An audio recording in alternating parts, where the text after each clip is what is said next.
Hi అండి, welcome back to my channel. ఈరోజు అయితే కొబ్బరికాయ మామిడికాయ పచ్చడి ఎలా చేయాలో చూపించబోతున్నానండి.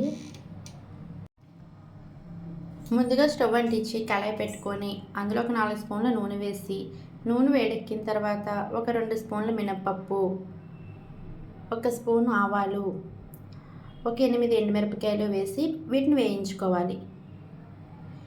ఇలా వేగిన పోపులోకి ఒక పావు టీ స్పూన్ పసుపు, రుచికి తగినంత ఉప్పు వేసి స్టవ్ ఆఫ్ చేసుకొని వీటిని చల్లారనివ్వాలి. చల్లారిన పోపును మిక్సీ జార్లో వేసుకొని మిక్సీ పట్టుకోవాలి. ఇలా మిక్సీ పట్టుకున్న కారంలోకి కొబ్బరికాయ ముక్కలు వేసుకొని ఒకసారి గ్రైండ్ చేసుకోవాలి.